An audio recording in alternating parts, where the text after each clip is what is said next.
Hello, everyone. Welcome back to another episode of the Cedarville Stories Podcast. I'm Mark Weinstein, and it's the second week of March, and we're all getting excited to see the passing of the snowy winter that we just came through with the hope of spring on the horizon. To make this podcast spring-like, I have Connie Jenkins on the program today. Connie is a member of Cedarville University's Board of Trustees, and she was named the Cedarville University Honorary Alumna of the Year in 2024 for her unwavering dedication to Cedarville.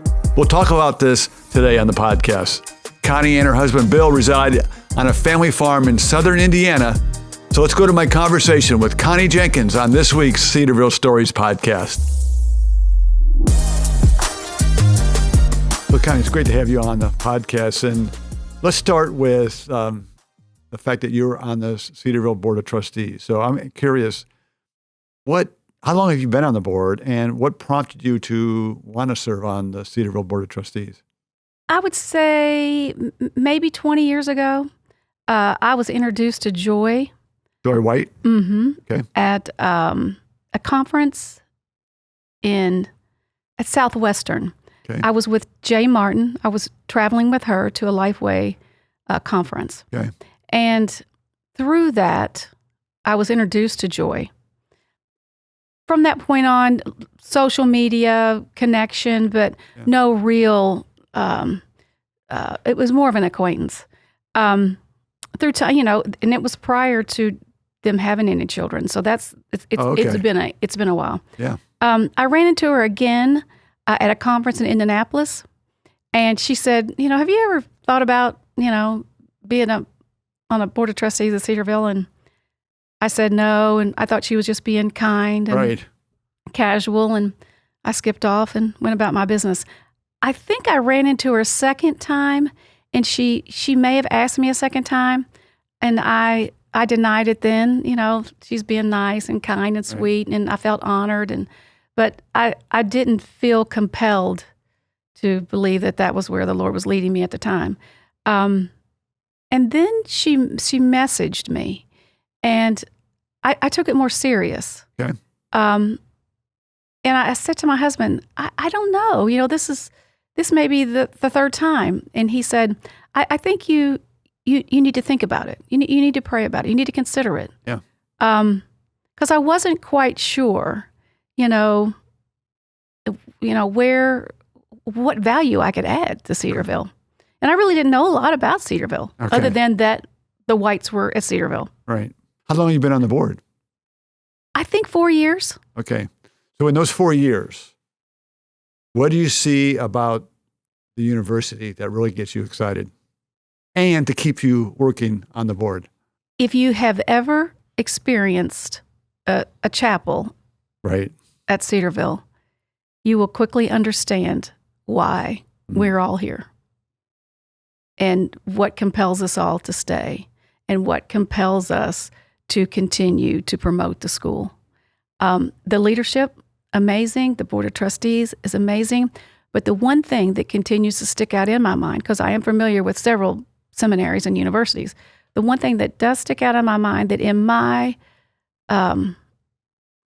bias is the discipleship that Cedarville does offer their students here along with their discipline to take it out into the world. So that is, in my mind, that's what separates Cedarville from other universities. Okay.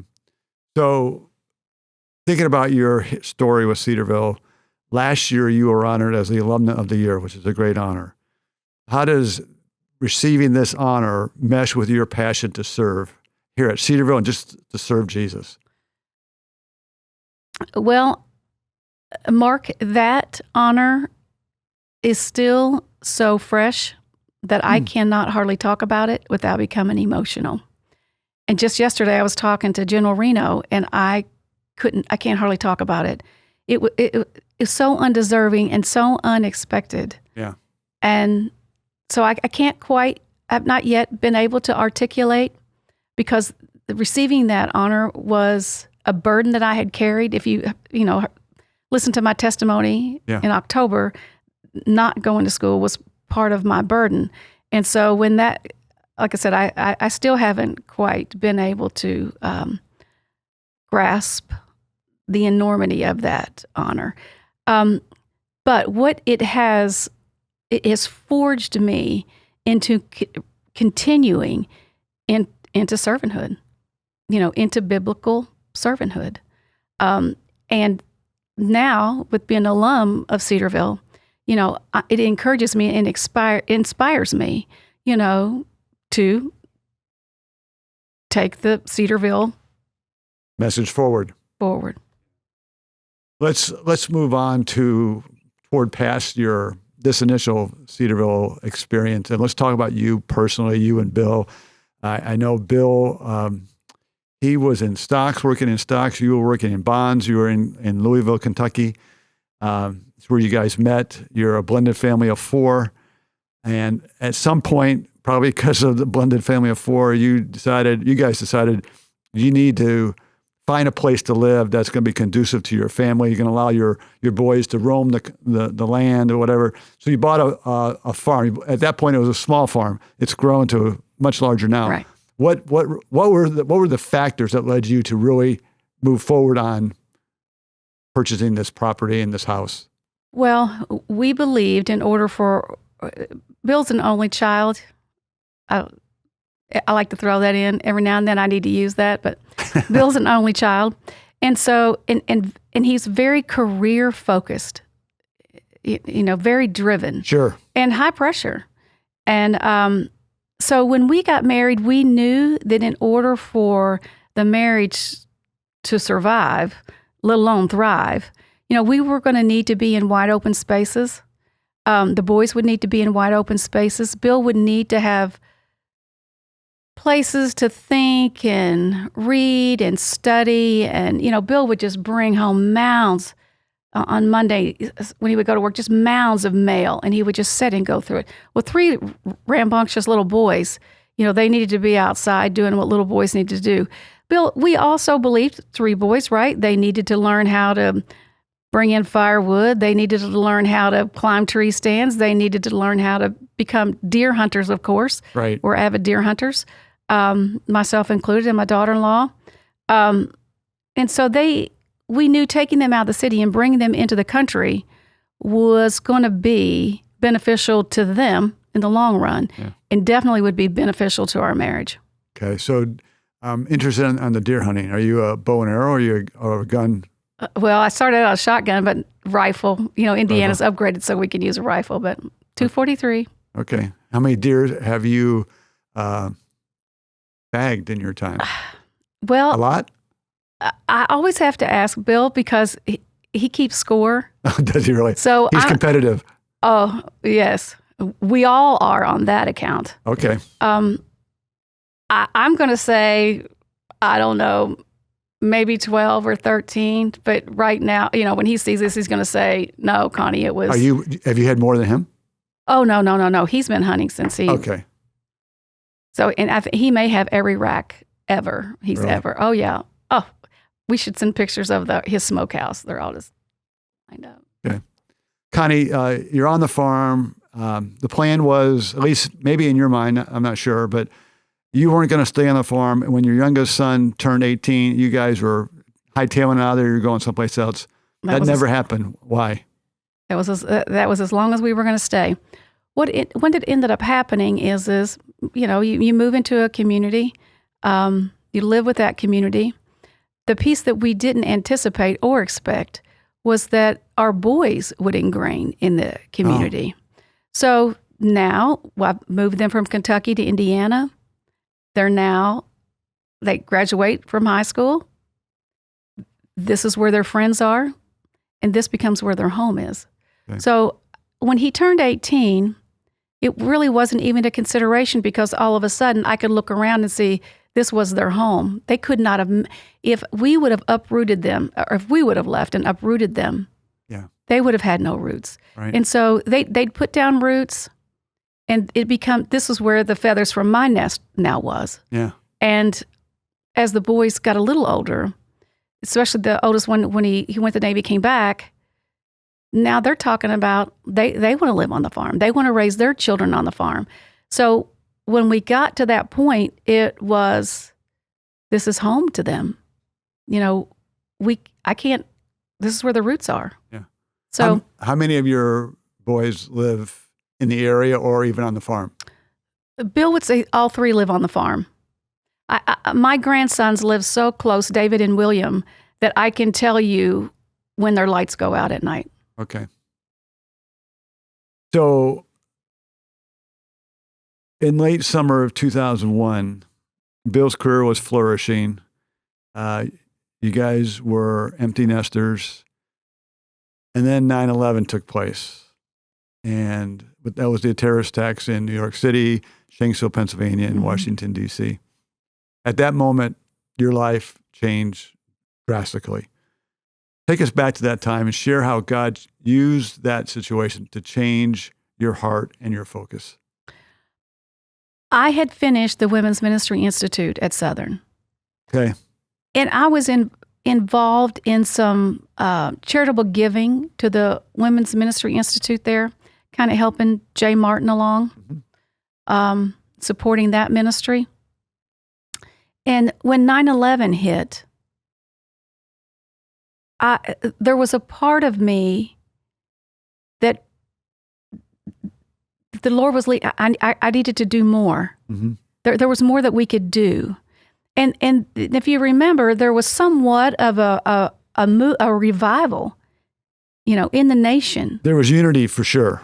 And we seen that. And so you get, none of us in our entire lives had ever experienced anything like that. So, here you've got a husband that, has a great job. We're not really lacking or needing anything, but the country is broken and there were needs and people needed hope, and you could look around and see people didn't have hope. And so I said to Bill, since we don't know how this is going to end, we don't know where this is going to go. Right. We need to find kingdom opportunities. We need to find more kingdom opportunities. Because I had already participated a little bit at Southern, but it wasn't to a large degree. But it was enough for the Lord to show me what kingdom building looks like. When you are out there trying to help do things on, campuses for people that have needs. Or I can remember when I was at Southern, one evening there was a situation, I can't remember in great detail, but I can remember there was a girl that had come to the school that evening and maybe had something to do with the hurricane in Louisiana, and she didn't have any money and she didn't know how to get home, and she was scared. And, immediately the beautiful thing about money, or resources, I guess, is to say, I can help her. Right. So for me, the beautiful thing is to see a need. I talk about kingdom building, but to quickly see a need and see how that you can make an impact or a change in someone's life for the better, and almost with no sacrifice to me. I can change somebody else's life. Yeah. And that's really kind of how we looked at most things is, what do we have that we can share that can change someone else's life? That can get them on further down the road, and it's not because of anything that we're doing on our own. It's just the Lord opens our eyes and we see a need and we say, we can do that. We can share that. Yeah. So maybe one of the early openings or eye awakenings in terms of helping others really started at your home church at Paoli Christian Church. What was going on with the church that you saw a need that you guys stepped in to help? How that came about was they needed a new sanctuary. They were looking for a new sanctuary. The church was there; it had been established. Mm-hmm, right. But what they were looking for was expansion, and so you're looking at a small community. This was an influential church in the community, okay. And had the ability to help people in the community. So we just helped them help supply them with the resources to complete a project that they had started. Which was a new sanctuary. Right, which was a new sanctuary. Now, we no longer attend that church. Okay. But the church is still there. It is still thriving. But my son is a pastor, so we attend his church. You know, we're talking about you stewarding God's money well through the various contributions through, with Cedarville and the seminaries and whatever. But I'm curious to know, how do you balance knowing that financially you're taken care of, but you still want to live humbly and walk humbly with your God? It's not my money. It's not my money. The money has been gifted. We've been blessed to be a blessing. The money has been gifted to us to steward for His purpose. And as I said earlier, I'm not going to fully understand my purpose in His role for me until I get to heaven. Clearly, He has a role for me to play, and I'm following the Holy Spirit's leading of, just like when He led me to Cedarville. When I got here, there was no question that I knew what the Lord was expecting of me. Yeah. Remembering all the while that whatever I was called to Cedarville to do, He led me here. I came with joy. But the Lord led me here. Yeah. So is there more in your mind or heart for you to do at Cedarville as a trustee? Do you see more for you? Absolutely. I do see that there's more. The Women of Impact, I am participating in that with Kimmy Parks, doing a great job. Yeah. Will Smallwood's group. And so I can see me doing more with the Women of Impact. Let's talk about some other projects that you have helped by funding. And I know some of these, maybe all of these are really special to you, but I know at least two of them are real special. One is the Jenkins Center for Christian Understanding at Southern Seminary, the Scharnberg Business and Communication Center here at Cedarville University that just opened this past year. And then maybe the crown jewel, I don't know, from what I understand, is the Charles Spurgeon Personal Library at Midwestern Seminary. Of course, you also gave to Bill's alma mater as well. Why was it important for you and Bill to invest in these? What was it about these organizations that resonated with you that you said, we support it, we believe in it, and we're going to put some money behind it and support? The Christian Understanding of Islam at Southern Seminary, to know Dr. Ibrahim is to love him. I would love to see him speak in chapel here at some point. He's phenomenal. We have a Muslim community. We do. In this nation. Right. And not all of us are gifted or skilled to go in and share the gospel with them. Though we are to take the gospel to the nations. In this particular situation, the nation has come to us. Isn't that neat? So we need to equip those called to the nations and us, now that they're on our own country, right, to be able to reach out to them and share the gospel with them. So that was one of those that we just, like the Spurgeon Library, we are called, it's part of the Great Commission. And the beautiful thing is, as I said, the nation has come to us. So what's the Spurgeon Library like? How is it used, and how do you see it impacting people where it's located? In the Spurgeon Library, well, just back it up. There's not going to be another one. Okay. That's it. He's the Prince of Preachers, prolific. It's a beautiful library. It's a beautiful collection. I'd encourage anybody, if you're ever in Kansas City, to go to Midwestern and see the collection. So when you're talking about pastors and preachers and, the impact that is his collection being here in this country is immeasurable. And it's an impact by multiplication is the best way that I can describe it. We gave the money, but it's small compared to what the multiplication impact is going to be. Right. From pastor to pastor to church to community to community. I mean, we're just not going to know. Do you feel maybe in a different way? That's the same thought with the Schaumburg Business and Communication Center, because, I mean, I would say virtually every Cedarville student is going to take a business class or a communications class. So they're going to be in that building. They're going to be instructed by those godly teachers. Is that a parallel to the Spurgeon, just in a little different way in your mind? Just a different business sector. Right. So you take the business piece. I don't need to go through the level of corruption, in the capital markets and right. And money and greed and obvious, right. All of those things.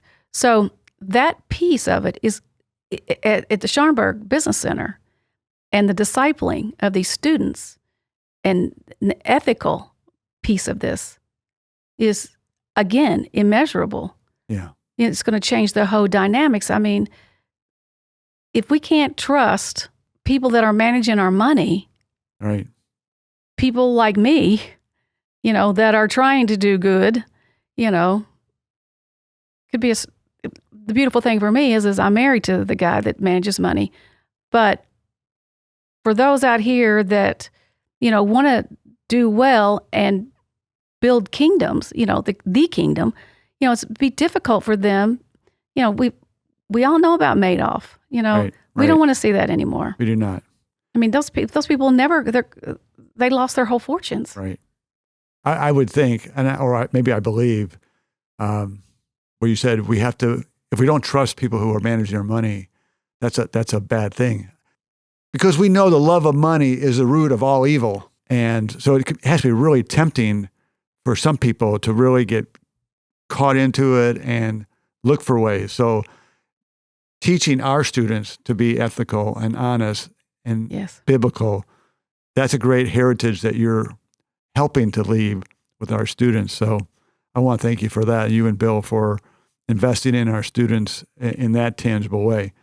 We are nearly out of time, but I have maybe two final questions. So to bring the whole conversation full circle, let's close with that. Bill retired in 2013, and now he just tends to his farm. How are you spending your time? Tending the farm with him. What are you doing? Well, on the farm, we lease everything now. So all the crops are leased. The cattle, they bring cattle. It's leased. Okay. We have a garden. He cuts wood. He works on the tree stands. He plants food plots for deer hunting. That was his entire dream, his whole life. That's what he worked for, was to. Because from Pennsylvania, avid deer hunter, and everyone, hunting in Pennsylvania and having a place to hunt is very difficult. I do know that from living in the Pittsburgh area myself, that, what is it, the Monday after Thanksgiving is a state holiday? Yes. And so you somewhat have to find your spot. So to buy that farm and be able to walk out that door and hunt whenever he wanted to, and there would be no one in his spot, and he didn't have to flash flashlights, people that were in his stand. Yeah. That's what he worked for. I'm the girl hunter. That's what the sons like to call me. I'm the girl hunter. So I don't like to go out at 6 a.m. in the morning, because I figure when I'm going to the stand, whatever's out there can see me. I can't see it. So I want to go to the tree stand when it's light and I can see what's out there. But the boys say, Mom, that's not hunting. And Mom, when you get your deer, he comes and guts it for you. Oh, you guys sound like you have a lot of fun we do. as a family. So, Connie, I want to thank you for many things. One, being a trustee, for serving our university well, our students, caring enough to invest in what we're trying to achieve here at Cedarville University, and that is to train up disciples of Jesus in all professions for the Word of God and the testimony of Jesus Christ. So, and congratulations on your Alumna of the Year award. Very, very honoring and worthwhile, and I commend you for that. So thank you. Thank you, Mark. Have a great day. Thanks for joining me on the podcast. Thank you. Thank you for listening to the Cedarville Stories Podcast, brought to you by Cedarville University. Be sure to come back next week when we'll share another Cedarville story for God's glory.